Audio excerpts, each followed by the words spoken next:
Mabagal ang lakad ng kariton habang hinahatak ito ni Elvira sa gilid ng kalsada sa Maynila. Ang paligid ay punong-puno ng usok, tunog ng busina at ang tila walang pakialam na pagtakbo ng mga tao sa kanya-kanilang buhay. Sa loob ng kariton ay si Tomas, 6 na taong gulang. Mahimbing ang tulog at yakap-yakap ang isang lumang teddy bear. 1 buwan pa lamang ang nakalilipas mula nang pawala ang asawa ni Elvira sa isang trahedyang hanggang ngayon ay hindi pa rin niya matanggap. Anong kasalanan mo, Mario? Bakit ikaw pa?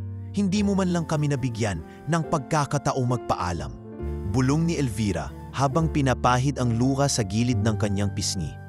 Ang nangyari ay mabilis, walang abiso. Papunta na sana si Mario sa pinagtatrabahuhan nitong pabrika sa Malabon nang salpukin ng isang SUV na tinakasan ng insidente.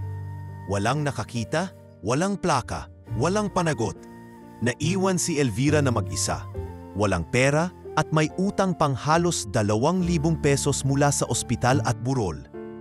Nang halos maubos na ang tulong mula sa simbahan at kapitbahay, naisip ni Elvira ang huling opsyon, ang baryo sa probinsya ng San Ricardo kung saan may naiwan pa silang lumang kubo ng kanyang lolo. Doon niya ipinasya na lang magsimula muli. Pagdating nila sa San Ricardo ay tila ibang mundo. Walang trapiko. Ang hangin ay malamig at amoy puno. Luma at masukal ang daan patungo sa bahay ng kanyang lolo na halos kalahating dekada nang walang tao. Kinailangan pa niyang linisin ito ng 2 araw bago nila tuluyang natulugan. Ay nanay, ang ganda dito! Masiglang wika ni Tomas habang nakatingala sa mga gumagalaw na sanga ng puno. Pwede ba akong umakyat dyan? Wag muna, anak. Delikado. Baka marupok yan sanga. Sabi ni Elvira. Pagod, ngunit kumiti pa rin. Nabuhay sila sa unang linggo sa lugaw, sardinas at ilang gulay na iniwan ng isang mabait na kapitbahay na si Mang Arturo. Isang matandang mangangahoy na nagkataong dati ring kaibigan ng kanyang lolo. Anak ka ba ni Tomasinong Victor? Tanong ni Mang Arturo nang minsang napadaan ito. Opo, ako po si Elvira, anak ni Victor, sagot niya.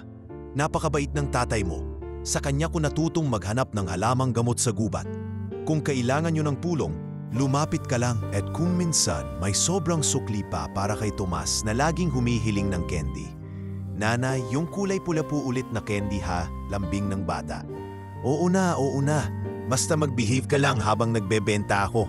Sagot ni Elvira sabay kurot sa ilong ni Tomas. Sa pagdaan ng mga araw, lalo niyang naramdaman ang bigat ng responsibilidad. Tuwing gabi, tahimik siyang umiiyak habang yakap ang lumang duster ng kanyang yumaong asawa. Sa labas ng kubo, naroon si Tomas na laging nakatingala sa bituin. At minsan ay naririnig niyang bumubulong ito ng sana nandito pa si tatay. Ngunit sa kabila ng lahat, pinilit ni Elvira na maging matatag. Isang araw, habang naglalakad siya papuntang ilog, napansin niyang maraming halamang ligaw sa paligid. Serpentina, oregano at sambong. May kaunti rin akong tanim sa likod. Maraming salamat po, Mang Arturo, sagot ni Elvira. At sa unang pagkakataon matapos ang ilang linggo, naramdaman niyang may kaunting pag-asa. Upang kahit paano ay may pangtustos sa araw-araw, nagsimula siyang mangalap ng tuyong dahon ng niyog para gawing walis tingting.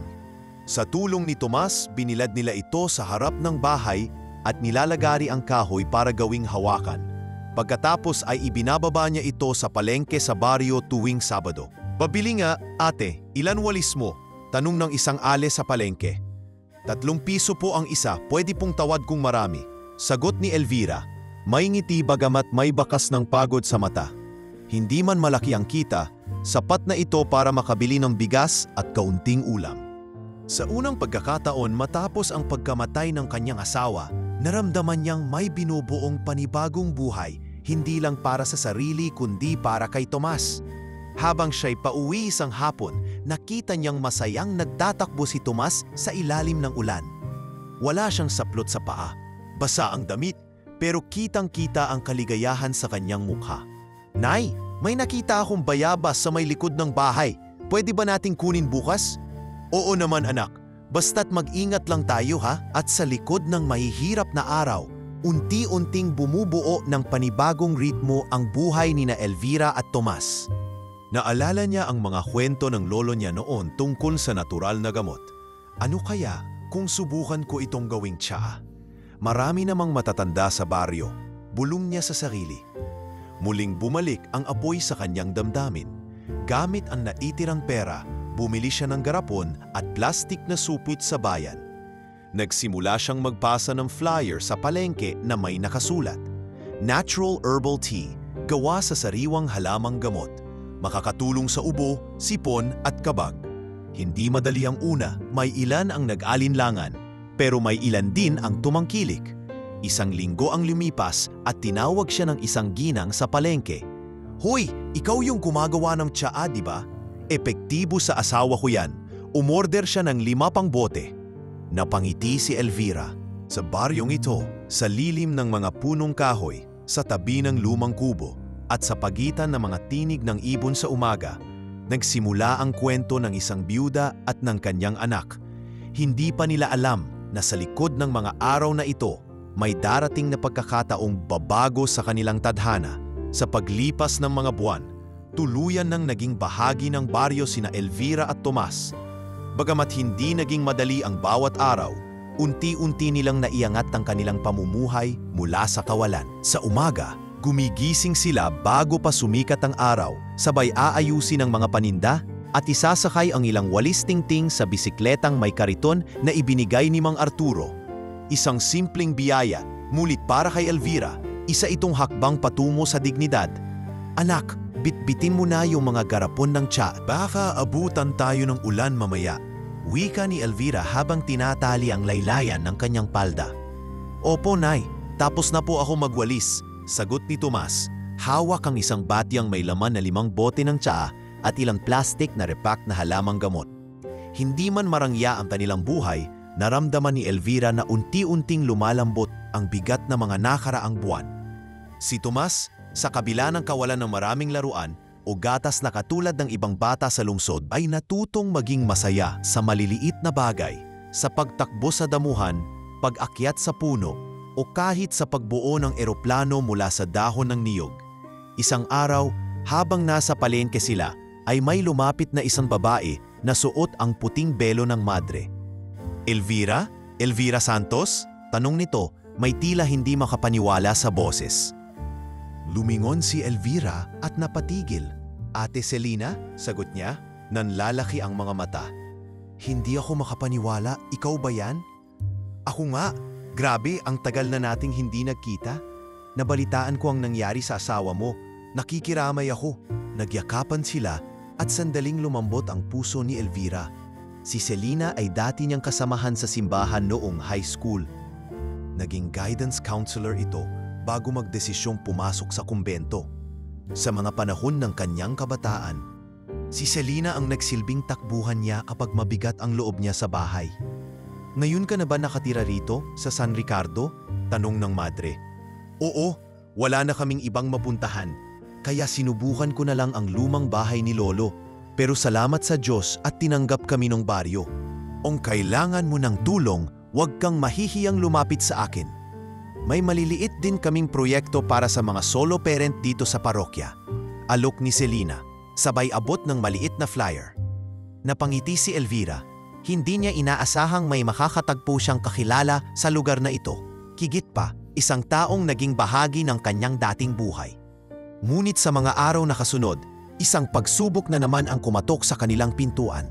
Isang gabi, habang bumubuhos ang ulan, napansin ni Elvira na mainit ang katawan ni Tomas.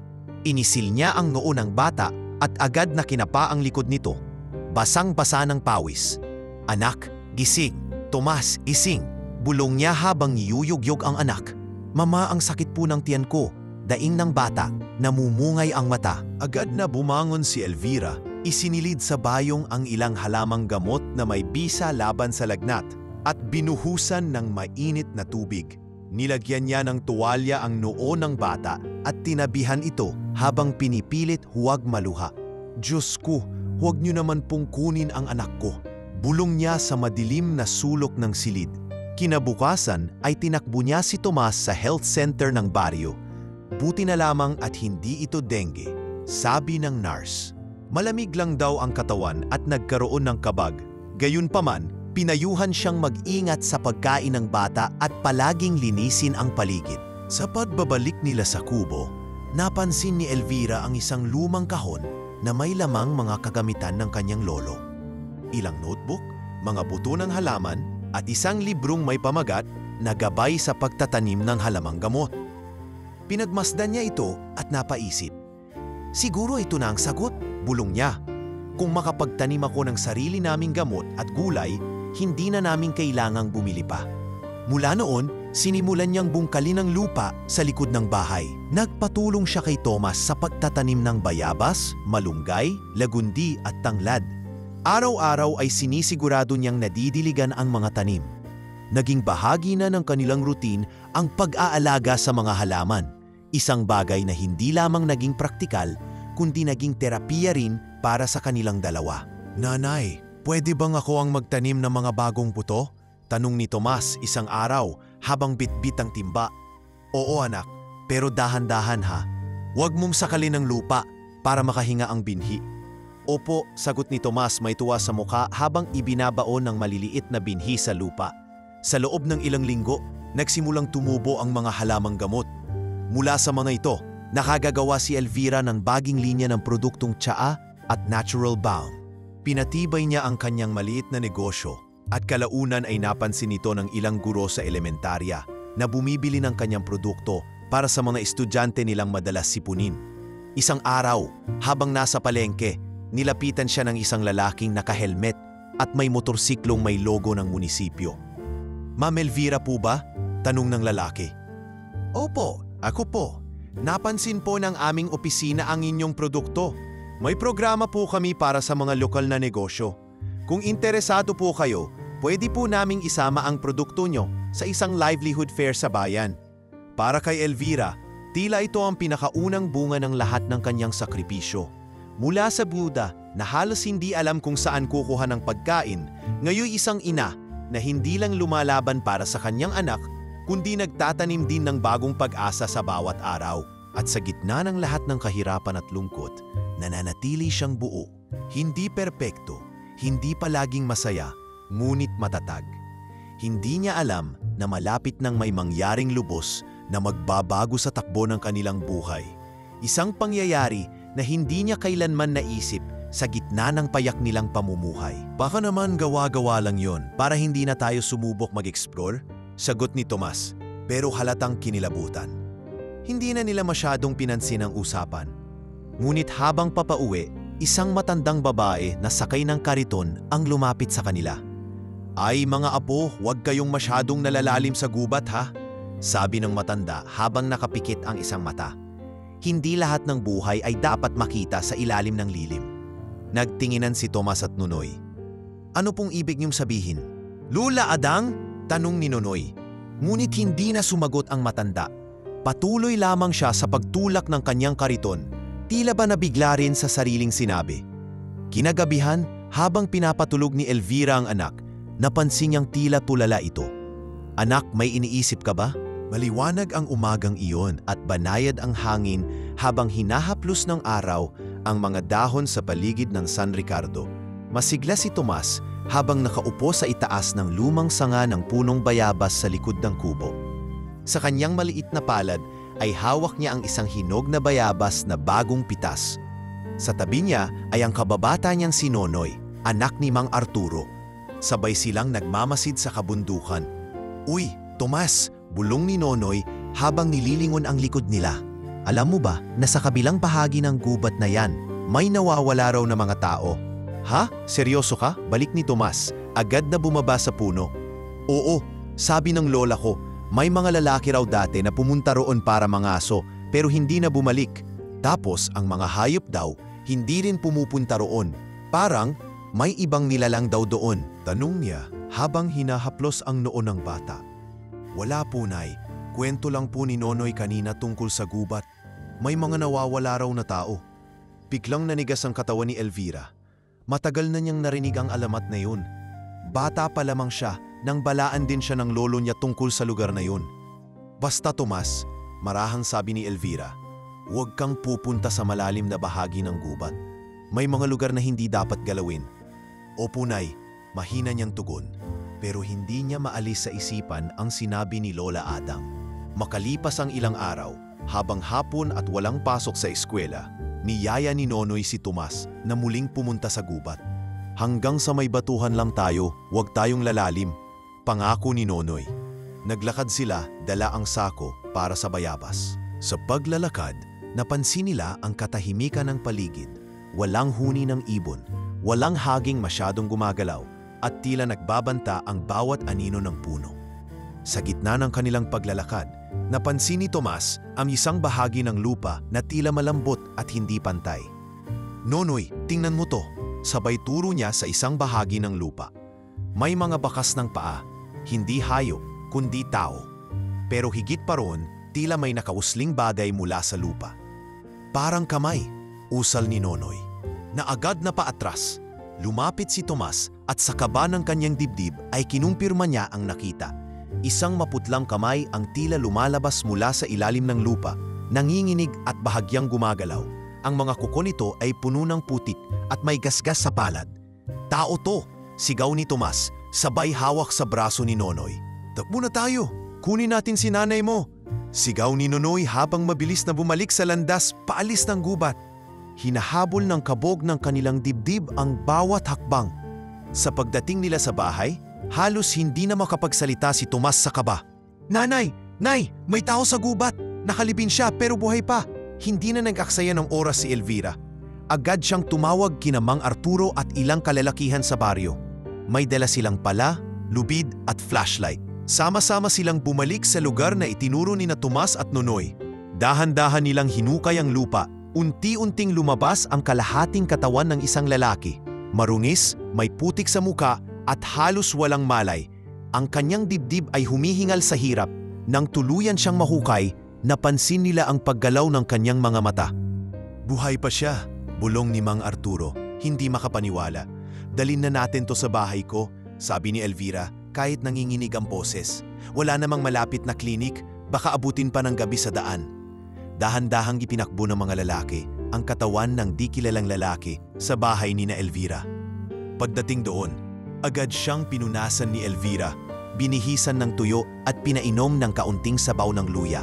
Huwag kang matulog, naririnig mo ba ako? Bulong ni Elvira sa lalaki habang inaasikaso ang mga galos sa mukha nito. Wala pa ring tugon. Sa tabi ni Elvira, tahimik si Tomas.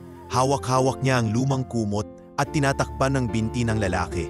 Nay, bakit kaya siya nilibing ng buhay? Tanong niya. Hindi rin siya mapakali habang binabantayan ang lalaking iniligtas nila mula sa gubat. Nasa lumang papag ito, nakahiga at balot ng kumot, habang si Tomas ay natulog na sa tabi ng apoy na nagsisilbing liwanag at init sa kanilang kubo. Halos hindi gumalaw ang lalaki, maliban sa paminsan-minsang pag-ungol na tila bunga ng panaginip o kirot. Kinabukasan, habang papalapit ang liwanag ng araw, muling tiningnan ni Elvira ang mukha ng lalaki. May pilat ito sa kilay, at ang pisngi ay may bakas pa ng sugat na hindi pa tuluyang naghihilom. Naisip niya kung ilang araw na kaya itong nakabaon sa lupa.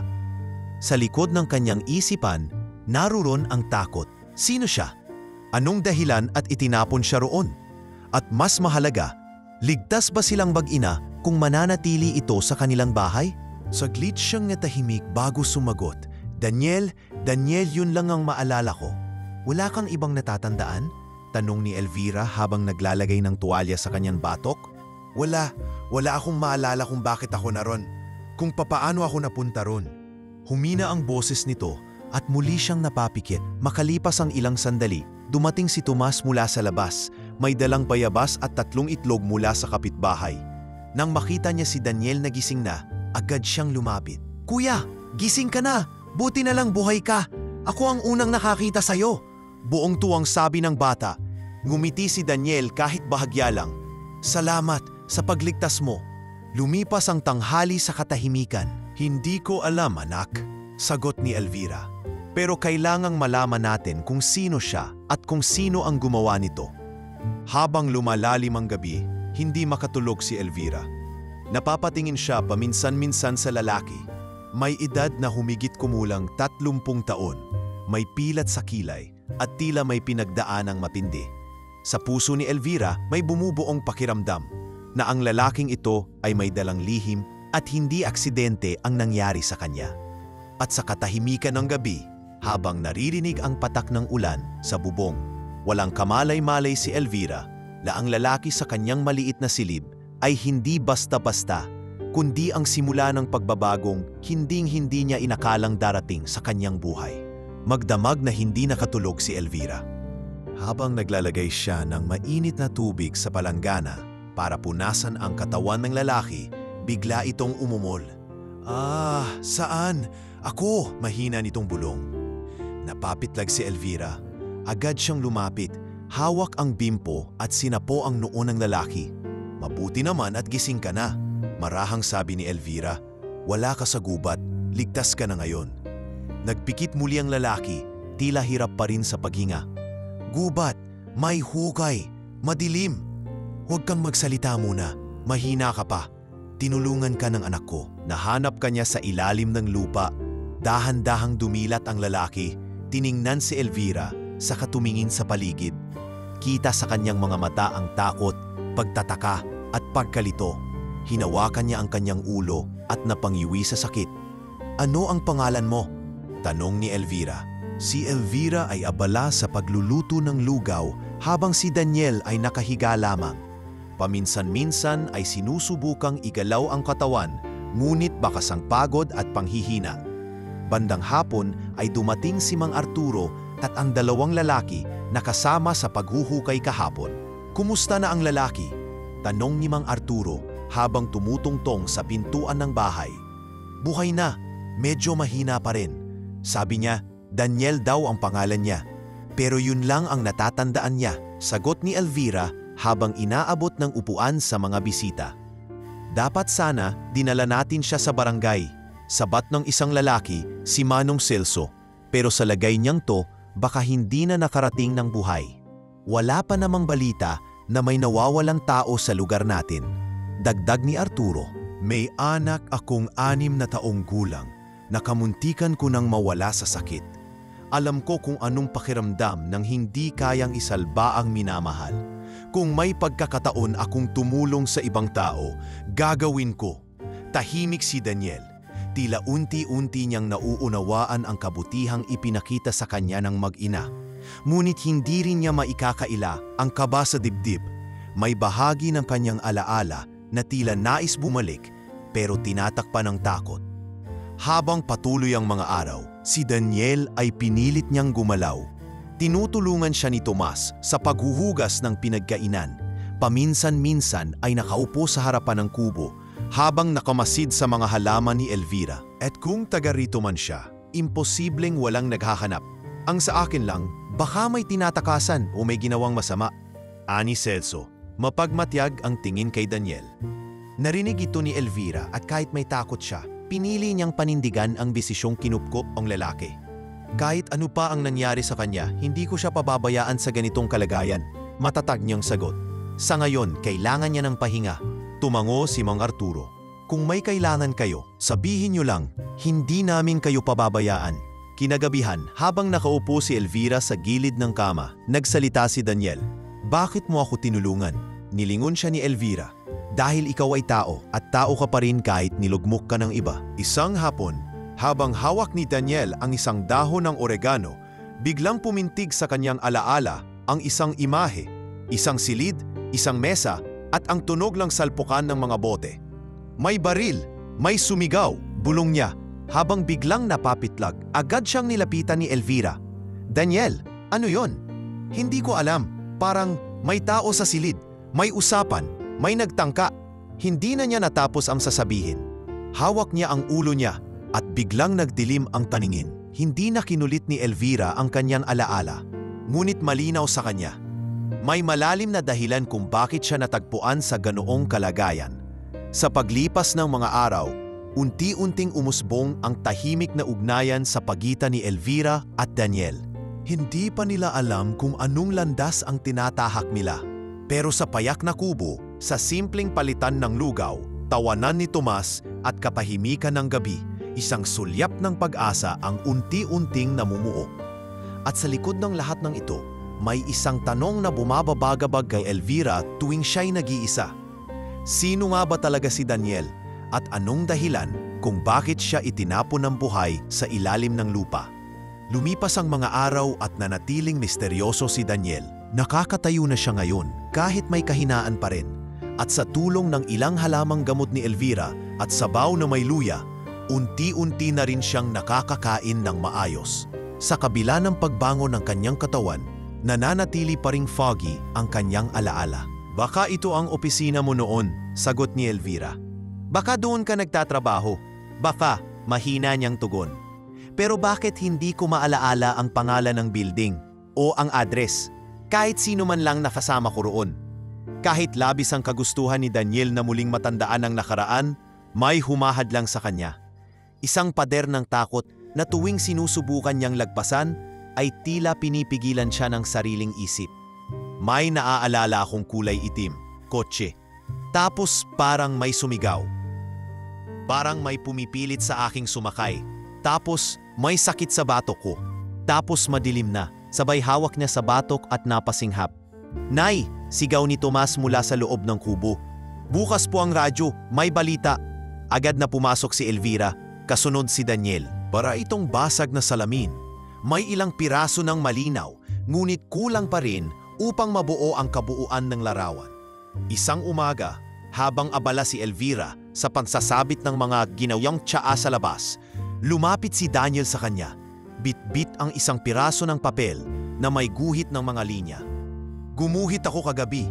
Hindi ko alam kung saan ko nakita to, pero pamilyar siya sa akin, sabi ni Daniel, sabay abot ng papel.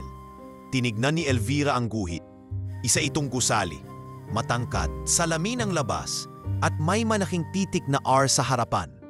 R, ito ba ang pangalan mo? Reyes? Rodrigo? Romualdez? Tanong ni Elvira habang tinititigan ang drawing. Umiling si Daniel. Wala akong ideya, basta alam kong may koneksyon yan sa akin.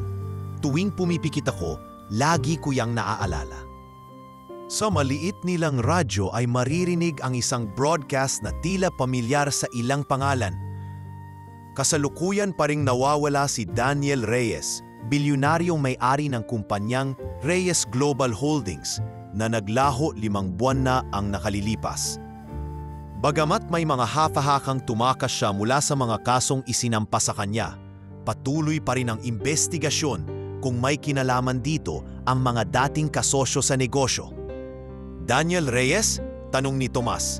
Parang ikaw yun kuya. Biglang tumahimik si Daniel. Sa pagkarinig ng pangalan, tila may nag-flash sa kanyang isipan. Isang boses na galit, may palad na bumagsak sa lamesa at isang banta. Kung hindi mo kami sasamahan sa plano, Daniel, alam mo na ang kapalit. Tumayo siya mula sa pagkataupo. Nanginginig ang kanyang mga kamay. Reyes, Reyes, Daniel Reyes. Parang ako nga. Aniya, sabay lingon kay Elvira. Ako yung lalaki sa radyo. Hindi agad nakasagot si Elvira. Nanatili lamang siyang nakatitig kay Daniel. Habang sa loob-loob niya'y pinipilit niyang unawain ang napakalaking posibilidad. Ang lalaking nasa kanyang harapan na halos ay iniligtas nila mula sa kamatayan. Isa palang bilyonaryo? Paano kung totoo nga? Mahina niyang tanong. Paano kung ikaw nga yung nawawalang Daniel Reyes? Hindi ko alam kung matutuwa ako o matatakot, sagot ni Daniel. Kung totoo man, bakit may nagtangkang ilibing ako ng buhay? Sino ang may galit sa akin? Habang sila'y nakaupo sa luma nilang mesa, nagsimulang magkwento si Daniel ng ilang alaalang muling lumilitaw. May naaalala akong boardroom. May mga lalaking nakaupo sa mesa. Lahat sila puro suits. Pinag-uusapan namin ang tungkol sa merger. Pero ako lang ang hindi sang-ayon. Kasi may mga dokumentong nagsasabi na ginagamit ang pangalan ng kumpanya para sa money laundering. Napatingin si Elvira. Ibig sabihin, may tinangkakang ilantad? Siguro, at baka yun ang dahilan kung bakit nila ako tinanggal. Tumitig siya sa kanyang mga kamay. Hindi sa trabaho, tinanggal sa buhay. Kinagabihan dumaan si Selena. May dalang ilang canned goods at bagong kumot. Balita ko, gumaling na raw ang pasyente mo?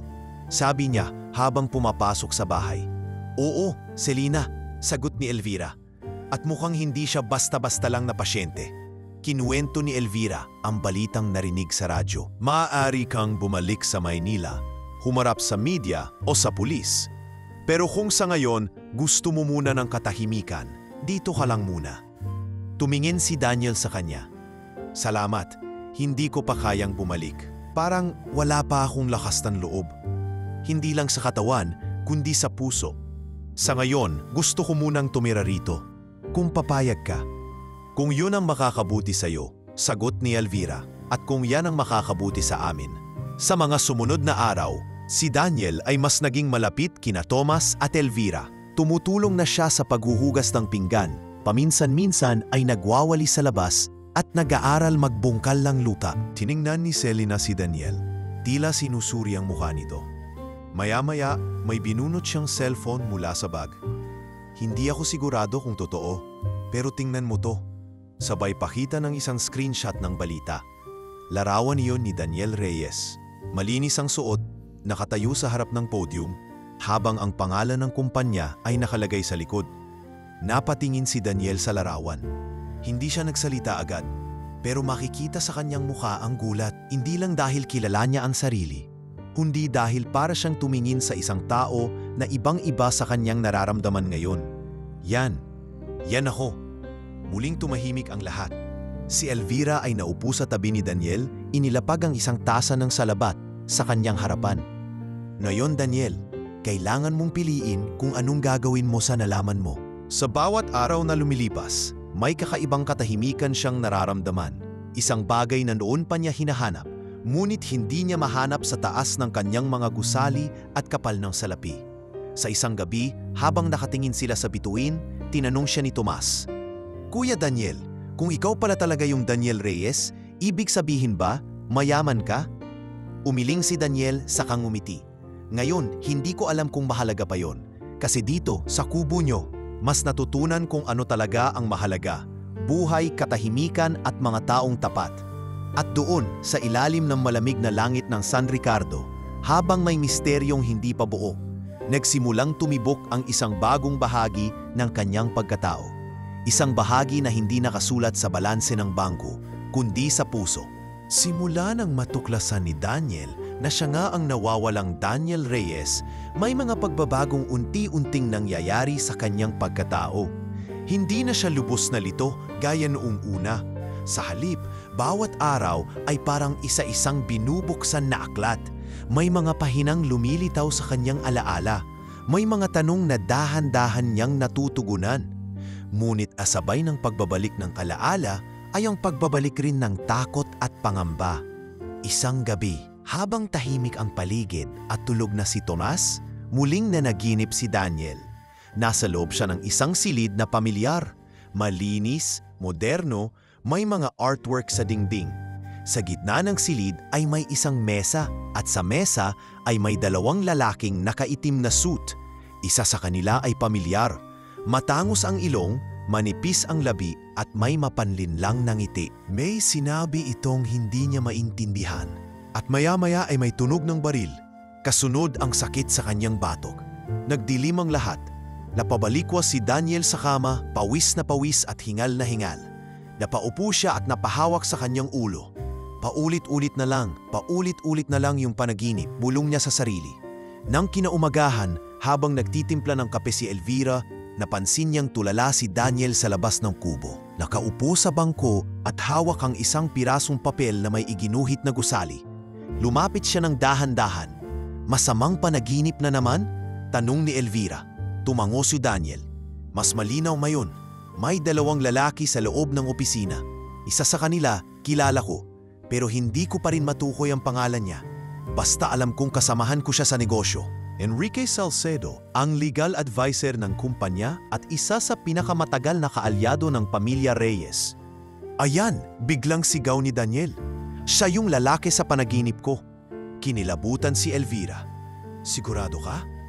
Oo, siguradong sigurado ako. Siya ang nag-utos sa akin na pirmahan ng mga papel. Siya rin ang sumigaw nang tumanggi ako. At pagkatapos nun, wala na. Malamang siya ang isa sa mga dahilan kung bakit ako natagpuan sa ilalim ng lupa. Hindi makapaniwala si Selena. Kilala ang Attorney Salcedo bilang matinik sa media. Pero may mga bali-balita na minsan na siyang na-involve sa kaso ng corporate manipulation. Hindi nga lang umabot sa korte. Habang pinag-uusapan nila ang mga ito, biglang may kumatok sa pinto. Naalala mo ba kung anoong pinag-uusapan nyo? Hindi malinaw, pero parang may kinalaman sa pera. May nabanggit silang undocumented transfer at clean up. Tapos parang pinapipirma ako sa dokumentong ayaw kong lagdaan. Daniel, posibleng may mas malalim na dahilan kung bakit ka sinaktan. At kung may kasangkot sa negosyo mo, baka hanggang ngayon ay hinahanap ka nila. Delikado ito. Tumango si Daniel, alam ko. At alam kong hindi ito matatapos hanggat hindi ko harapin ang lahat. Maya-maya dumating si Selena. May dalang bagong printed na artikulo mula sa internet na galing sa isang online business journal. Ipinakita niya ito kay Elvira at Daniel. Sa harap ng artikulo ay ang mukha ng isa sa mga board members ng Reyes Global Holdings, si Attorney.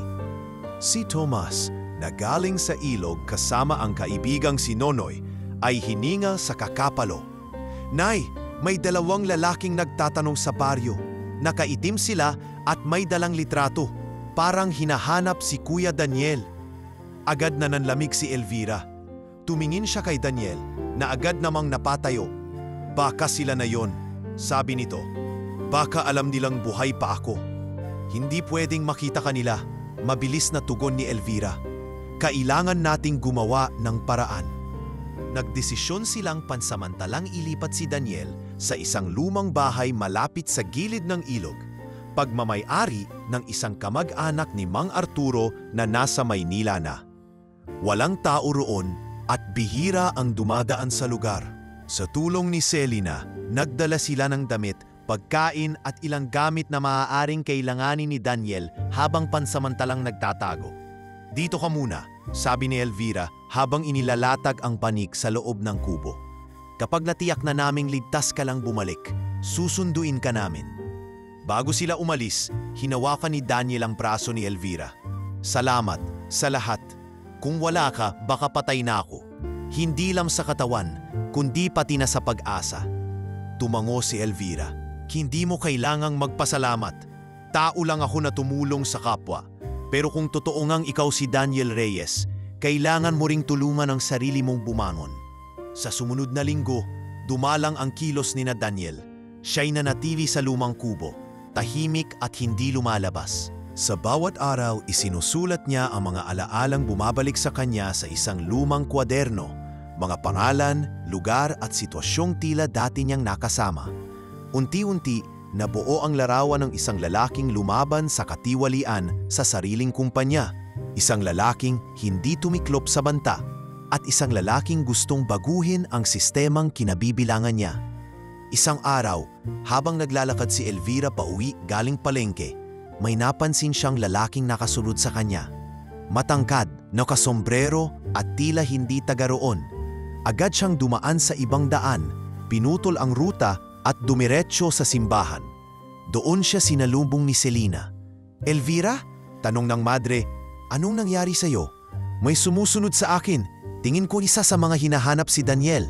Nagdesisyon si Selena na ipatawag si Kapitan Marcelo ng barangay upang ipaalam ang sitwasyon. Nang marinig ang buong kwento, sumang-ayon ang kapitan na pabantayan ang baryo. Hindi natin kailangan ng gulo ito, sabi ni Kapitan Marcelo. Pero kung may nanganganib na buhay, dapat nating protektahan. Kinagabihan, dinalaw ni Elvira si Daniel. Sa ilaw ng kasera, nag-usap sila sa harap ng bahay. Daniel, kailangan mong magpasya. Hindi pwedeng ganito ka na lang habang buhay. May mga taong gustong wakasan ang buhay mo. Pero may mas maraming taong makikinabang kung haharapin mo ang katotohanan. Tahimik si Daniel. Matagal bago siya nagsalita. Babalik ako, Elvira. Pero hindi ngayon. Kailangan kong ayusin ang isip ko. Kailangan kong malaman kung ano ang dapat kong gawin. Bilang Daniel Reyes at bilang taong tinulungan mong mabuhay muli. At sa dilim ng gabi, sa gitna ng takot at pag-aalinlangan, isa lamang ang malinaw kay Daniel. Hindi siya maaaring manatiling nakatago magpakailanman. Darating ang araw na babangon siya, hindi bilang bilyonaryo, kundi bilang isang tao na may paninindigan. Ngunit sa mayon, ang tahimik na baryo ng San Ricardo, ang kanyang kanluman, at si Elvira, ang tanging liwanag na gumagabay sa kanyang muling pagbangon. Tahimik ang baryo ng San Ricardo sa umagang iyon. Tila walang nagbago mula sa araw-araw na ritmo nito. Ngunit sa loob ng bahay ni Elvira, may malamig na hangin humahaplos sa kanyang batok habang pinapakinggan niya ang kwento ni Mang Arturo. Sa harap ng kanilang hapagkainan, may 2 tasa ng kape at isang piraso ng lumang papel na may mukha ng lalaki. Yan ang hawak ng 2 lalaking dumaan sa palengke kahapon, sabi ni Mang Arturo habang itinuturo ang litrato sa papel. Nagtanong sila sa tindera ng saging. Hinahanap daw nila ang lalaking ito. Sabi nila kaanak daw nila, pero may baril yung isa, Elvira. Hindi na kailangang tingnan ni Elvira ang papel. Kilala niya ang mukha na nasa larawan, si Daniel. Kahit medyo luma at may kalumaan ang kuha, imposibleng magkamali. Hindi sila pwedeng makalapit kay Daniel, mariin niyang wika.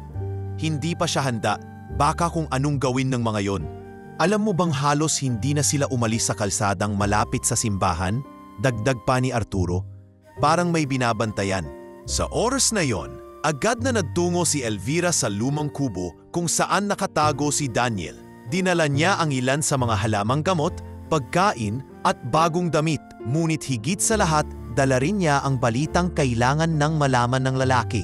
Pagdating niya sa kubo, nadatnan niyang si Daniel ay nakaupo sa may papag, nakasandig sa dingding habang nakatingin sa isang pahina ng notebook niya. Sa gilid ng lamesa ay isang lapis at may ilang sketch ng gusali, mukha at piraso ng alaala.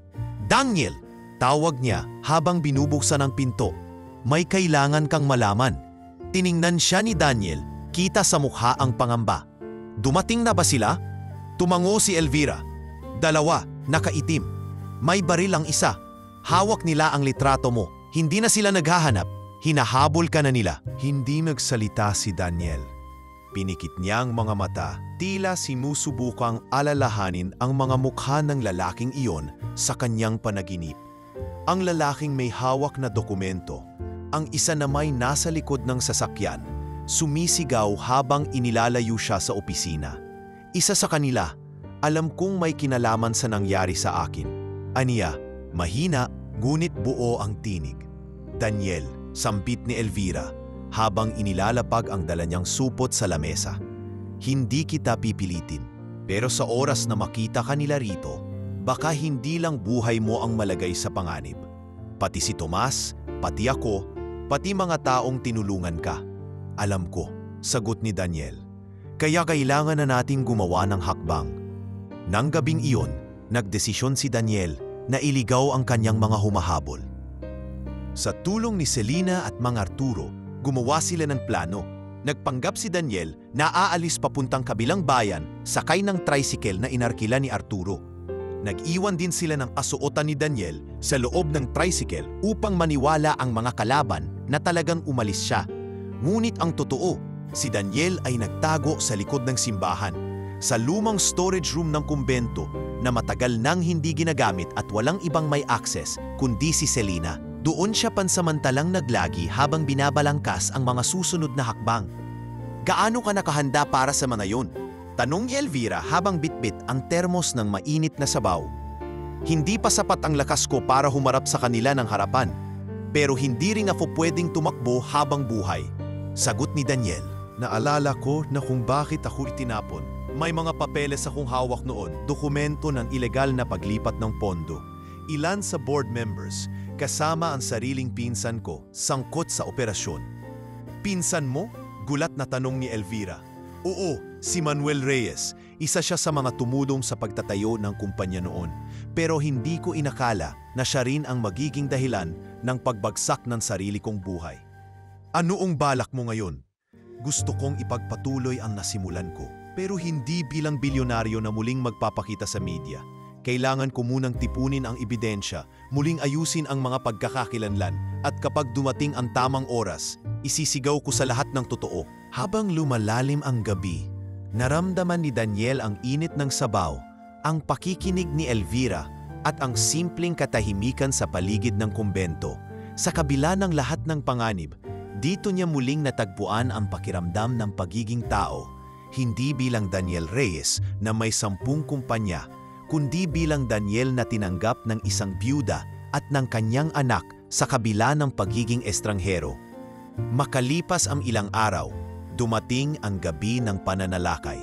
Bandang 10:00, habang tahimik ang baryo, narinig ni Tomas ang lagabog ng mga yapak sa labas.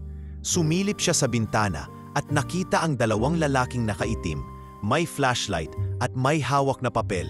"Nay," mahina niyang tawag habang nanginginig. Agad bumangon si Elvira at sinabihan si Tomas na pumasok sa ilalim ng kama. Kinuha niya ang maliit na kutsilyo mula sa kusina at hinintay ang posibleng pagpasok ng mga lalaki. Ngunit bago pa sila makapasok, biglang may sumigaw mula sa kabilang bahay. Si Mang Arturo, tasunod ang ilang lalaking barangay tanod na may dalang ilawan at batuta. "Hoy! Anong ginagawa niyo dyan?" sigaw ng tanod. Napatakbo ang 2 lalaki, ngunit nasalubong nila si Kapitan Marcelo at ilang lalaki sa kabilang kalsada. Nahuli sila matapos ang habulan. Wala silang naipakitang ID at nang halughugin ng mga dala, may kopya ng confidential memo mula sa Reyes Holdings. Indikasyong sila ay inupahan upang hanapin at patahimikin si Daniel. Kinabukasan, binalitaan ni Elvira si Daniel habang nasa kumbento. "Ligtas ka na kahit pansamantala." Nahuli sila at isa sa kanila nagbitaw ng pangalan. Manuel Reyes ang nag-utos. Tumitig si Daniel sa kawalan. Tama nga ang hinala ko. Lumapit si Elvira at hinawakan ang kanyang kamay. "Anong gagawin mo ngayon?" Tiningnan siya ni Daniel, may bagong tapang sa mga mata. Panahon na para lumabas sa anino. Sa baryong minsang naging kanlungan ng katahimikan, ngayon ay tumitibok ang simula ng isang himagsikan. Hindi laban sa baril o dahas, kundi laban sa kasinungalingan at kasakiman, sa puso ng gubat at sa gitna ng simpleng pamumuhay. Isang byuda, isang bata, at isang bilyonaryong halos hindi na niya kilala ang sarili, ay sabay-sabay na humaharap sa liwanag ng katotohanan. Makulimlim ang langit ng San Ricardo ng araw na iyon, tila nagbabadya ng ulan. Ngunit sa maliit na bakuran sa likod ng simbahan, tila may bagong liwanag. Sa gilid ng taniman ng lagundi, nakaupo si Daniel habang pinapahid ang pawis sa noo. May hawak na itak at kaunting lupa sa palad. Sa likod niya ay isang hilera ng bagong tanim na tanglad at oregano, mga halamang ginagamit ni Elvira sa paggawa ng natural na tsa at balm na ngayoy unti-unti nang nakikilala sa paligid. "Maayos ang pagkakatanim mo," sabi ni Elvira habang bitbit ang timba ng tubig. "Hindi ko akalaing marunong kang humawak ng itak. Ngayon lang yata ako natutong tumaga nang hindi iniisip ang profit margin." Biro ni Daniel, sabay ngiti. "Ganun talaga pag totoong lupa ang kaharap, hindi paper asset." Tumawa si Daniel. Sa bawat pagkakataon, natututo siya ng mga simpleng bagay na dati hindi niya inintindi. Kung paano igisa ang talbos ng kamote, kung paano sukatin ang tubig sa kaldero ng kanin, o kung paanong ang isang matapat na salita ay mas mahalaga pa kaysa sa kontratang notarized. "Daniel, sigurado ka bang gusto mong tumulong sa iyang livelihood project sa barangay?" Tanong ni Selena isang hapon habang naghahanda sila ng listahan ng mga potensyal na beneficiaries. "Gusto ko, pero ayokong gamitin ang pangalan kong Daniel Reyes. Gusto kong gawin to bilang isang ordinaryong mamamayan. Basta makapagsimula tayo, sapat na yon." Iba ang tunog ng tawa niyang ito. Hindi katulad ng dati na laging may bigat o pag-aalangan. Sa mga buwang lumipas, unti-unting nabura ang luma niyang imahe bilang makapangyarihang negosyante na lagi nang naka-Amerikana at nakaitim na salamin. Ngayon, ang Daniel na uuusbong ay may kalyo na sa kamay, may bahid ng lupa sa laylayan ng pantalon, ngunit higit sa lahat, may kapayapaang hindi nabibili ng salapi. Simula nang mabigong mapasok ng mga kalaban ang baryo at mahuli ang 2 tauhan ni Manuel Reyes, naging maingat si Daniel. Hindi pa siya lumalantad sa publiko, ngunit pinili na niyang makisalamuha sa mga tao sa lugar. Minsan ay sumasama siya sa pag-aani ng gulay. Minsan ay nagbabantay ng pwesto ni Elvira sa palengke. Sa mga salitang iyon, parang biglang huminto ang hangin. Ngunit hindi na niya binigyan ng mas malalim na kahulugan. Sa ngayon, may mas mahalaga pa silang inaalala. Ang kanilang mga responsibilidad, ang mga pangarap para kay Tomas, at ang kaligtasan ng mga taong nasa paligid nila. Habang si Elvira ay patuloy sa pag-aalaga sa kanilang maliit na kabuhayan, si Daniel naman ay simulang gumawa ng mga plano para sa hinaharap. Gabi-gabi ay sinusulat niya sa isang notebook ang kanyang nais gawin oras na makabalik siya sa Maynila. Ngunit hindi ito mga plano ng pagbabalik bilang CEO. Hindi ito listahan ng mga shareholder o accounting ledger. Sa halip, ito'y mga proyekto para sa scholarship, healthcare sa mga probinsya, at paglalagay ng transparency system sa mga umpanya. Nag-alok si Daniel ng puhunan upang mapalawak ang negosyo ni Elvira. Mula sa tsa at balm ay sinimulan din nila ang paggawa ng sabon na gawa sa langis ng niyog at pinatuyong bulaklak ng gumamela. Tinulungan niya si Elvira na ayusin ang packaging gamit ang simpleng karton at recycled materials. Gumawa sila ng sariling label, ginhawa ni Inay, at sa loob ng 1 buwan, nagsimula itong umikot sa mga bayan sa paligid. Mula San Ricardo hanggang Nueva Medina. Huwag kang magsasawang magtimpla ha? Biro ni Elvira habang nilalagyan ng mainit na tubig ang mga bote ng herbal oil.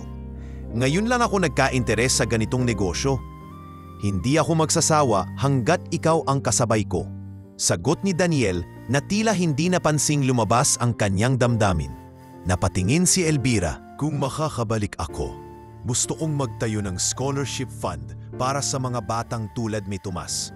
Hindi para sa mga elitista, para sa mga anak ng magsasaka, ng mangingisda, yung walang ibang pag-asa kundi edukasyon. Wika niya isang gabi habang nakaupo sa gilid ng apoy. Bakit mo gustong gawin yon? Tanong ni Elvira. Dahil dati, ako yung batang yon, hindi lang nila alam, sagot ni Daniel. Lumaki rin ako sa kanayunan bago kami lumipat sa lungsod. At habang tumataas ang posisyong ko sa lipunan, pakiramdam ko'y unti-unti rin akong nawawala bilang tao. Pero dito, sa kubo mong ito, naramdaman ko ulit kung sino ako dapat. Hindi sumagot si Elvira. Sa halip, ngumiti siya at ipinasa kay Daniel ang tasa ng mainit na tsa. Uminom ka muna. Baka mapagod ka sa mga pangarap mo. Dumaan ang mga araw at ang simpleng planong ito ni Daniel ay lumago. Ang munting tindahan ay naging tambayan ng mga kapitbahay. Dito nila tinuturuan ang mga nanay kung paano gumawa ng sabon. Dito rin sila nagkakaroon ng mga munting seminar ukol sa halamang gamot. At sa bawat araw na lumilipas, lalo pang nadarama ni Daniel ang isang uri ng kayamanang hindi masusukat ng pera. Alam mo, wika niya minsan kay Tomas habang nag-aayos ng mga bote. Kung hindi kita nakita sa gubat, baka hindi ko na ring nakita ang tunay na sarili ko. Tumingala si Tomas at numiti. Masaya ako, Kuya Daniel, kasi kahit wala kang superpowers, parang ikaw pa rin yung hero sa kwento. At doon, sa gitna ng taniman, sa ilalim ng araw ng isang tahimik na baryo, tumayo ang isang lalaki na minsang inilibing ng buhay. Ngunit ngayon ay muling nabubuhay, hindi sa mata ng lipunan, kundi sa puso ng mga taong naging bahagi ng kanyang pagbangon. Isang hapon, habang hinihintay ni Elvira ang pagdating ng suki niyang guro mula sa bayan, napansin niyang parang hindi mapakali si Tomas. Kanina pa ito balisa habang nag-aayos ng mga balot ng tsaa. Maya-maya ay inilapag nito ang hawak na garapon, lumapit kay Elvira at may inabot. Nay, nakita ko po ito sa ilalim ng kama ni Ate Selina, mahina niyang sabi. Tiningnan ni Elvira ang iniabot ng anak. Isa itong lumang magazine clipping na tinupi at iniipit sa isang prayer book. Sa kanyang mga mata, Dalawang katauhan ang lumilitaw. Ang Daniel na tahimik na gumagawa ng sabon at nagtatanim ng oregano. At ang Daniel na sanay magsalita sa harap ng daan-daang negosyante. Ano nga ba ang totoo? Kinabukasan, maaga siyang nagtungo sa kumbento kung saan tumutuloy si Daniel. Bit-bit niya ang magazine clipping at ang mga tanong na matagal na niyang kinikimkim. Naabutan niya si Daniel sa may gilid ng simbahan, nagsasandok ng tubig mula sa poso. Bati ni Daniel, "Maaga ka." Tahimik siyang lumapit, inilapag ang clipping sa ibabaw ng mesa sa tabi ng poso. "Alam ko na ang totoo," sabi niya, diretso sa mga mata ni Daniel. "Hindi mo na kailangang ipaliwanag, pero kailangan ko lang malaman, bakit hindi mo agad sinabi?" Tila natigilan si Daniel, pumingin siya sa papel, saka sa mukha ni Elvira, at saka siya dahan-dahang umupo. "Dahil sa una, hindi ko talaga alam. At nang malaman ko na, natakot akong mawala ang katahimikan. Natakot akong mawala kayo ni Tomas. Hindi ko hinahanap ang kasinungalingan, Daniel. Pero hindi ko ring inaasahan na lahat pala ng ito may kabuntot na ganitong bigat. Alam kong nasaktan kita," wika niya. Mababa ang boses. "Pero totoo lahat ng ginawa ko rito. Ang pagtulong, ang mga plano para sa livelihood. Hindi yon dahil sa guilt, kundi dahil gusto ko talaga. Elvira, sa buong buhay ko, na yun lang ako naging totoo sa sarili." Naupo si Elvira. Wala siyang sinabing muli. Tanging ang hangin lamang at huni ng ibon sa paligid ang lumulutang sa katahimikan. Tumingin si Daniel sa tasa, at habang nilalapit ito sa kanyang labi, napaisip siya, sa tasa ng tsaa na ito, sa luma nitong tasa na may bitak na, narito ang bagong direksyon ng kanyang buhay. Hindi na bilang isang lalaking naghahabol sa yaman, kundi bilang taong naglalakad pabalik sa sarili. Kinabukasan, nagulat si Elvira nang makita si Daniel na bitbit ang ilang lumang tabla at simento. "Anong gagawin mo riyan?" tanong niya habang inilalapag ang mga bilao. "Magpapagawa ako ng maliit na tindahan dito sa harapan para sa produkto mo. Ayoko nang ikaw pa ang laging bumababa sa palengke." Natangiti si Elvira. "Hindi mo kailangan gawin to, pero gusto ko. At isa pa, mas gusto ko nang ako ang bantay dito kesa habulin ako ng media sa Maynila." Sa harap nito ay isang litrato ni Daniel, pero hindi ang Daniel na simple at mapagkumbaba. Suot niya ang mamahaling suit, hawak ang mikropono sa entablado ng isang corporate summit, at sa likod niya ay logo ng Reyes Global Holdings. Sa ilalim ng litrato, Daniel Reyes, the young tycoon who dared to challenge the giants. Napaupo si Elvira. Kahit ilang ulit nang sinabi ni Daniel ang kanyang pagkakakilanlan, ibang usapan ang makita ito sa ganitong anyo. Nasa harapan niya ang literal na ebidensya at kasabay nito isang pagbaha ng katanungan at kaba. Nang gabing iyon, hindi siya agad nakatulog. Ilang beses siyang napatingin sa larawan. Si Daniel Reyes. Pero ang bait pala niya. Hindi mo iisiping bilyonaryo yon. Hindi lang siya mabait, wika ni Elvira. Isa siyang lalaking lumaban sa maling sistema kahit alam niyang buhay niya ang kapalit. Sa mga sumunod na araw, tila gumalaw ang buong sistema. Nahuli ang dalawang opisyal ng Reyes Global Holdings. Si Manuel Reyes ay iniimbestigahan na rin at pansamantalang sinuspinde ng board. Ang buong bansa ay nabulabog. Isang CEO na pinagtangkang patahimikin ng sarili niyang mga kasama, ngunit nakaligtas at muling lumaban. Samantala, si Daniel ay piniling bumalik sa baryo. Kahit may ilang mga opisyales ng gobyerno ang nais siyang bigyan ng protection program sa Maynila. Ngunit bago pa siya makasagot, isang ingay ang sumabog mula sa kabilang dulo ng simbahan. Tumakbo si Selina, takot ang mukha. "Elvira, Daniel, may sumugod sa bahay niyo." Agad na tumindig si Daniel. "Sino?" "Dalawang lalaki, sabi ng kapitbahay mo. Pilit pinapasok ang bahay, pero umatras nang makita ang mga tanod. Hindi na sila nagpatumpik-tumpik. Agad silang bumalik sa bahay ni na Elvira. Naabutan nila si Tomas sa loob ng bahay. Umiiyak, niyakap ang nanay niya sa pagkabalisa. "Nay, akala ko po huhulihin nila ako. Hinanap po nila si Kuya Daniel," umiiyak niyang sabi. "Anak, hindi ka pababayaan ni nanay, ha?" sabi ni Elvira habang mahigpit ang pagkakayakap. Tumingin si Daniel kay Elvira at ang mga mata nito ay puno ng determinasyon. "Hindi na pwedeng ganito. Oras na siguro." Kinabukasan, sa tulong ni Selena at ng isang abogadong dating kaklase niya sa kolehiyo, pinatawag ni Daniel ang media. Hindi para sa isang malaking press conference, kundi isang private recorded interview na ipinalabas sa isang investigative program. Doon niya isinalaysay ang nangyari, kung paano siya binigyan ng dokumentong ng anomalya, kung paanong hindi siya pumayag sa cleanup, at kung paanong tinangka siyang iligpit para manahimik. Ipinakita rin niya ang kopya ng email, audio recordings at ilang dokumentong na isalba niya bago ang insidente. Lahat ng ito ay isinumite rin sa NBI at sa Office of the Ombudsman. Kinagabihan, sa isang maliit na tindahan sa palengke, napanood ni na Elvira, Tomas at ang ilang kapitbahay ang panayam. Siya nga, sambit ng isang tindera. "Hindi ako babalik sa taas ng gusali," sabi niya kay Elvira habang inaayos ang bubong ng kanilang munting tindahan. "Gusto kong simulan muli pero sa lupa, hindi sa penthouse." "Sigurado ka?" tanong ni Elvira habang iniabot ang martilyo. "Sigurado, dahil sa lugar na ito, natuto akong magmahal, hindi lang sa sarili, kundi sa mga taong walang ginusto, kundi ang tahimik na buhay." Dahan-dahang tumango si Elvira. Sa kanyang puso, alam niyang nagbago na ang takbo ng kwento. Ang dating estranghero sa gubat ay isa na ngayong haligi ng kanilang komunidad. At sa pagbabalik ni Daniel, hindi na ito bilang hari ng negosyo, kundi bilang taong muling pinili ang katotohanan. Kahit kapalit nito ay panganib, pagsubok at pagkawala ng lahat ng kanyang tinaguriang yaman. Ngunit sa simpleng kubo, sa likod ng mga tanim na halamang gamot at amoy ng sabon na gawa sa niyog, isang mas mahalagang kayamanan ang nahanap niya. Isang pamilya, isang panibagong buhay, at higit sa lahat, ang sarili niyang kalayaan. Naging maugong sa Maynila ang balita tungkol kay Daniel Reyes. Mula sa isang misteryosong pagkawala hanggang sa kanyang paglitaw dala ang mga ebidensya laban sa katiwalian sa sariling kumpanya, naging laman siya ng mga balita, pahayagan at diskusyon sa social media.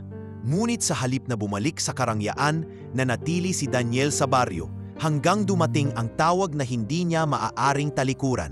Isang gabi, habang nagbibilang si Daniel ng mga order ng tsaa sa maliit na tindahan nila ni Elvira, dumating si attorney Rina Salvador, abogadang tumulong sa kanyang kaso at matagal na ring kaibigan ng pamilya. "Daniel," bungad ni Ating Rina habang binubuksan ng pinto, "dumating na ang mga dokumentong hinihintay natin. Kailangan mong pumunta sa Maynila, may hearing sa Senado, at kailangan mo ring personal na harapin ang board para sa legal takeover."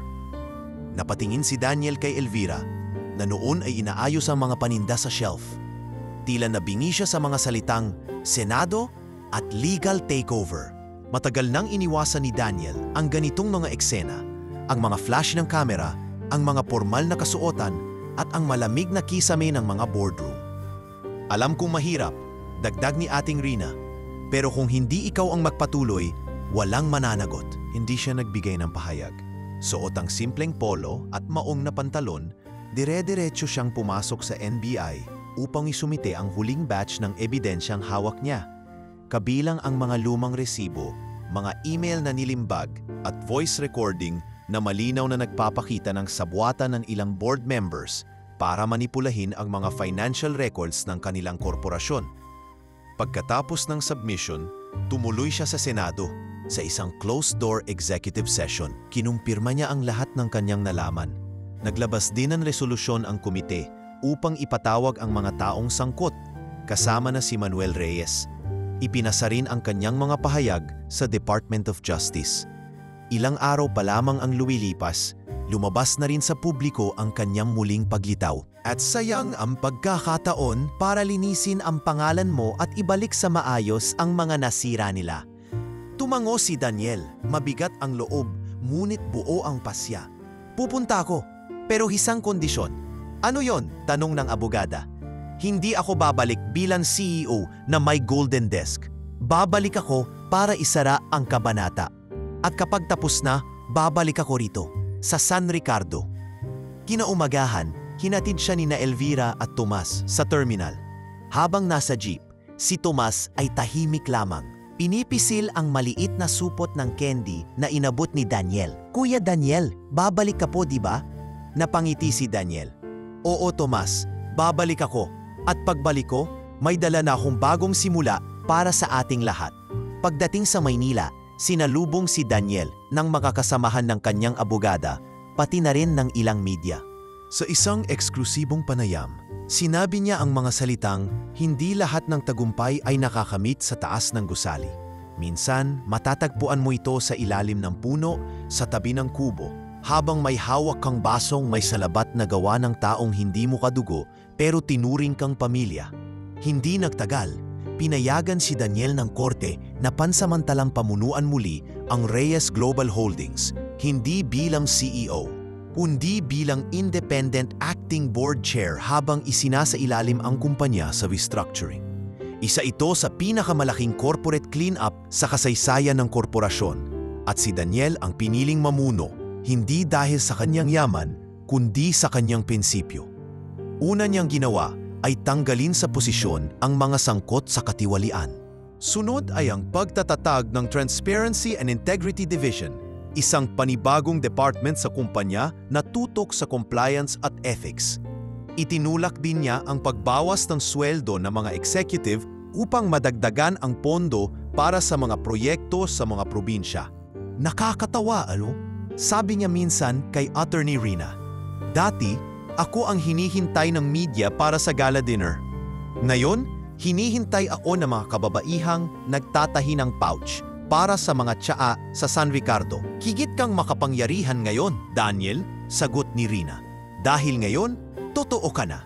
Isa pa sa kanyang desisyon ay ang pagbabalik ng bahagi ng kapital ng kumpanya sa pamamagitan ng pagtatayo ng bagong foundation, Pusot Gawa Foundation, na layuning suportahan ang mga byuda, magsasaka at solo parents sa buong bansa. At sa unang pilot project nito, pinili niya ang baryo ng San Ricardo.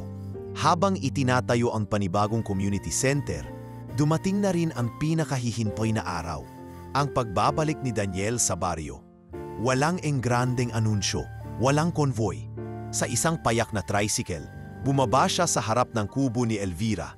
Dala ang isang bag na puno ng mga binhi, papeles at ilang sample ng bagong produkto na ide-develop nila sa ilalim ng programang Ginhawa ni Inay. Sa labas ng tindahan, nakita niya si Tomas na naglalampaso ng sahig. Kuya Daniel! Sigaw ng bata, sabay yakap. Lumabas si Elvira, may hawak na basket ng mga dahon. Tila napako ang tingin niya. Sa lalaking ngayon ay pila ibang tao na. Mas matatag, mas mapanatag, at may ngiting hindi niya nakita noon pa. Bumalik ka, mahina niyang sabi. Sinabi ko naman, di ba?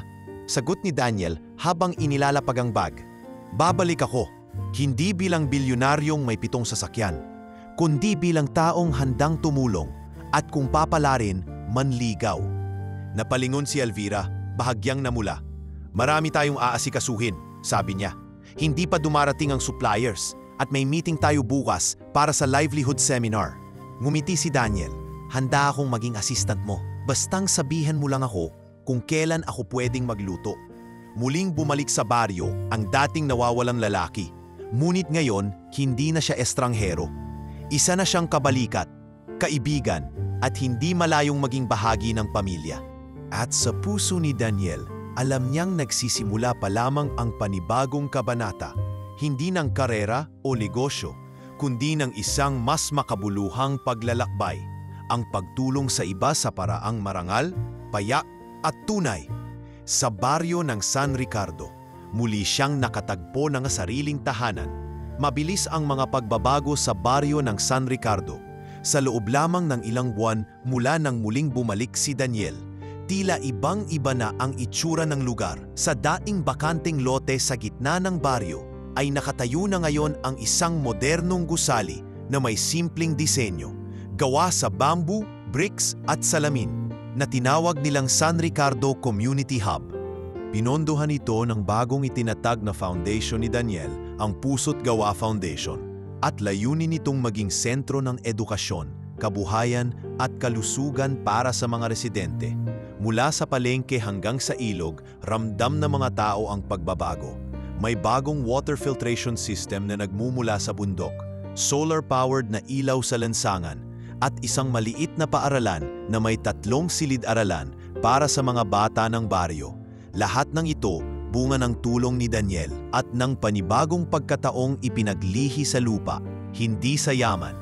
Ngunit kahit sa dami ng proyekto, isang bagay ang hindi niya pa rin ganap na naibabalik. Ang tiwalang tuluyang nawawala kay Elvira mula nang nalaman niya ang buong katotohanan. Madalas silang magkasama sa mga pagpupulong, sa mga seminar para sa kababaihan o sa paghahanda ng produkto. Ngunit nanatiling may hangin ng pag-iingat sa pagitan nila. Mga sulyap na agad iniiwas, mga salitang itinitipid at katahimikang tila laging may laman. Isang araw, habang nag-aayos si Daniel ng mga dokumento para sa bagong scholarship program ng foundation, dumaan si Thomas sa opisina. "Kuya Daniel, itingnan mo raw po," sabi ni nanay, "yung binuo naming sample para sa packaging ng sabon." Ngumiti si Daniel. "Puntahan ko siya mamaya. Salamat, Thomas." Ngunit habang papalapit siya sa lumang tindahan ni Elvira, natigilan siya. Nakita niyang nakaupo sa loob si Elvira, nakaharap sa mga nakahilera nilang produkto. Sa kanyang tabi ay isang larawan, si Mario, ang yumaong asawa nito. At hindi ko rin itatanggi na nasaktan ako nang malaman kong ang taong tinulungan ko ay isa palang bilyonaryo na kayang baguhin ang mundo sa isang pirma. Ngunit, bulong ni Daniel, pag-amin ni Elvira, hindi ko rin maitatanggi na kung hindi ka dumating, baka hindi ko na rin natagpuan ang sarili kong lakas. At hindi ko rin maipagkakaila na ikaw na ngayon ang dahilan kung bakit may kinabukasan si Tomas. Kung bubuksan mong muli ang puso mo para sa akin, mariin, sabi ni Daniel, hindi na ako mawawala, hindi na ako tatakbo, at hindi ko na itatago ang alinmang bahagi ko, mabuti man o masama.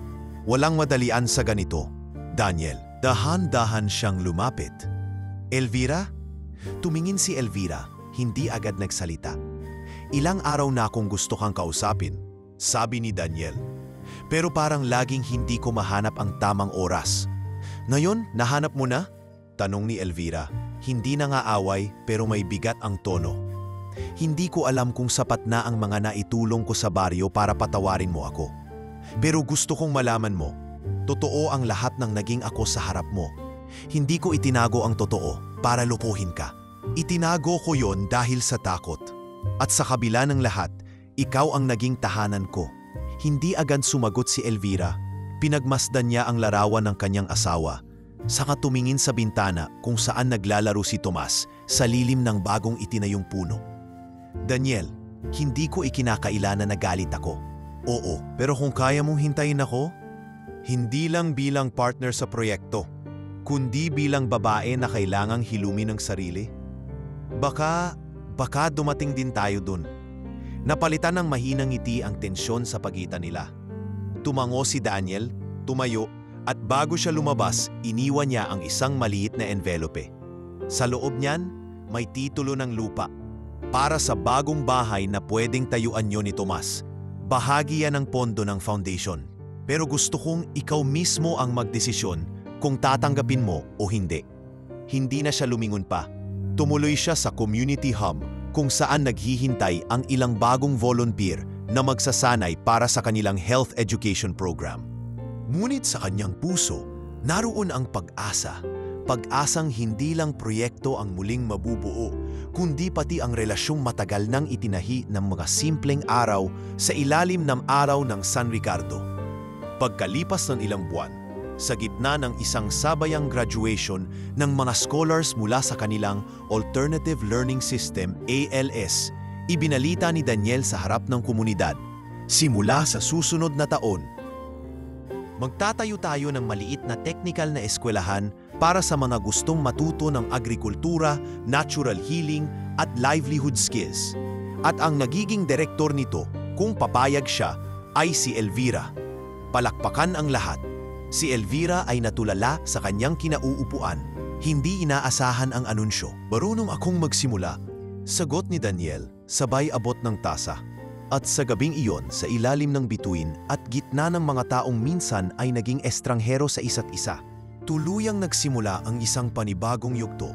Hindi na bilang mga taong may taglay na lihim, kundi bilang mga taong piniling lumaban, maghilom at magmahal muli. Umagang-umaga pa lamang, abala na ang buong baryo ng San Ricardo. Sa simbahan sa gitna ng bayan, may mga batang naglalagay ng puting bulaklak sa gilid ng altar, habang si Tomas ay masigasig na nagwawalis ng mga talulot sa daan. Ang mga kababaihan ng barangay ay nagtutulungan sa pagsabit ng mga dekorasyong gawa sa abaka at pinatuyong dahon ng niyog, samantalang ang mga kalalakihan ay nag-aayos ng mahabang trapal sa likod ng simbahan. Ngunit sa gitna ng hiyawan, napatingin siya kay Daniel na nakangiti lang, sabay tango, hindi pilit kundi puno ng respeto. Kinagabihan, sa ilalim ng maliwanag na buwan at kasabay ng malamig na simoy ng hangin, dumaan si Daniel sa kubo ni na Elvira. Sa labas ay si Tomas, nagguguhit ng mga bundok at bahay sa isang piraso ng papel. "Kuya Daniel, gusto mo bang sumali?" tanong ng bata. "Sige, pero ikaw ang leader," tugon niya habang naupo sa tabi. Habang iginuguhit nila ang mga puno, ilog at bahay, lumabas si Elvira. Nakasuot siya ng simpleng bestida, may hawak na 2 tasa ng tsa. "Mainit pa to," sabi niya, "para sa bagong guro at sa bagong estudyante." Tumawa si Daniel. "Pwede bang ako na rin ang janitor ng eskwelahan? Basta't marunong kang magwalis," biro ni Elvira. Ang araw na ito ay hindi basta-basta. Ito ang araw ng kasal ni na Daniel at Elvira. Tahimik si Daniel habang pinaplansta ang suot niyang barong. Sa maliit na kwartong inihanda sa community hub, may salamin sa harap niya at isang lumang singsing na nakalagay sa kahon sa ibabaw ng mesa. Mario ang may-ari niyan dati, wika ni Elvira kay Daniel nang ipakita niya ito ilang linggo na ang nakakaraan. Sabi niya, kung sakaling mawala siya, gusto niyang mapunta yan sa taong magiging ama ni Tomas. Ngayon, ang singsing na iyon ang hawak ni Daniel. Hindi ito ginto, hindi rin mamahalin. Ngunit para sa kanya, mas mahalaga ito kaysa sa lahat ng pinirmahan niyang kontrata sa nakaraan. Pagdating ng 10:00 ng umaga, isa-isang dumating ang mga panauhin. Si Selena ang naging tagapag-ayos ng programa at sabay ring nagbigay ng maikling panalangin bago ang seremonya. Nakaabito pa rin siya, ngunit halatang emosyonal. Totoo ngang sa katahimikan, dumadating ang mga dakilang pangyayari. Wika niya habang nakatingin kay Elvira na naglalakad sa gitna ng aisle.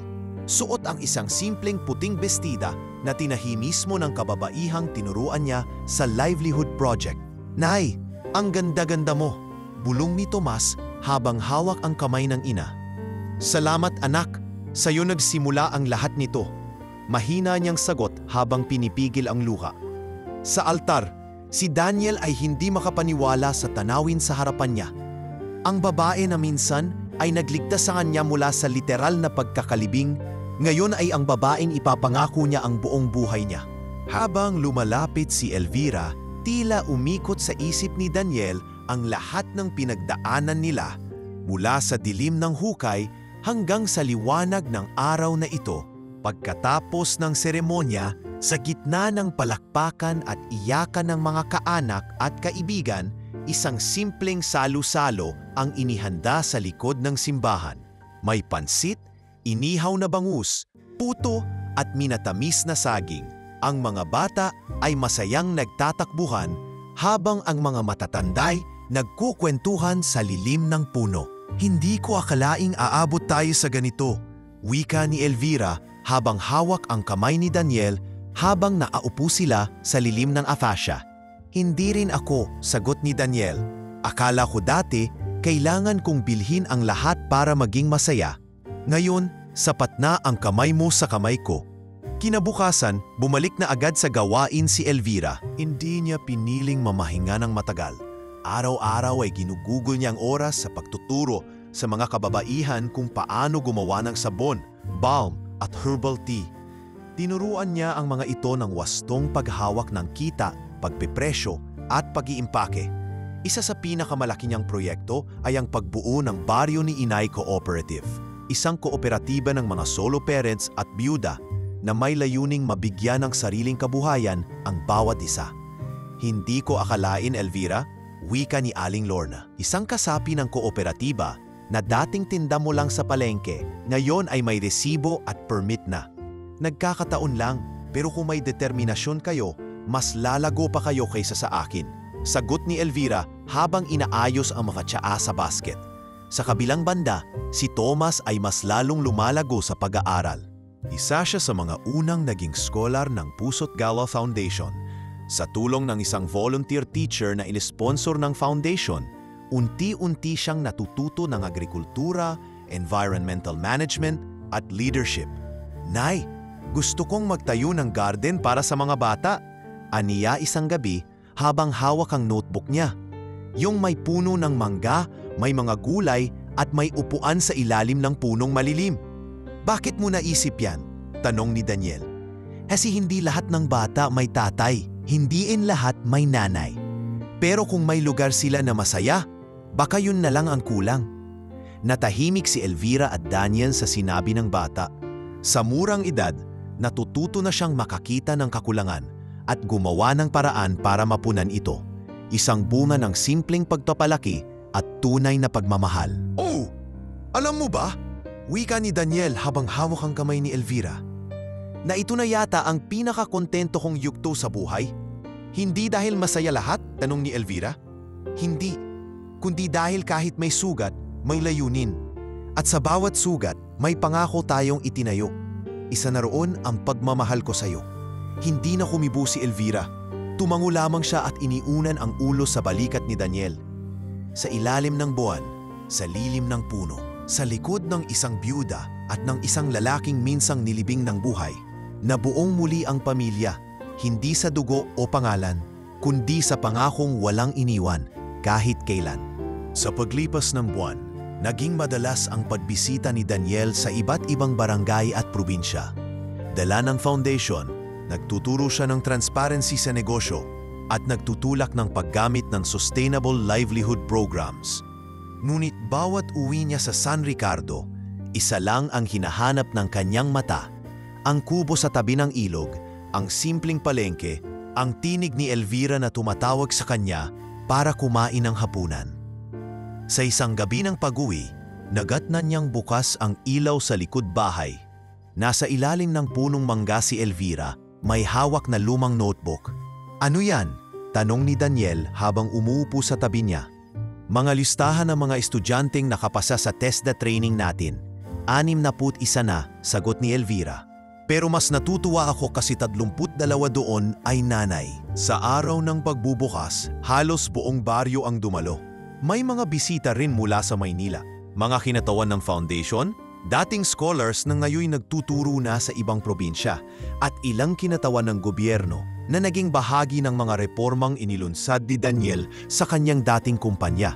Elvira, tawag ni Daniel habang inaayos niya ang mikropono sa entablado. Handa ka na ba para sa speech mo?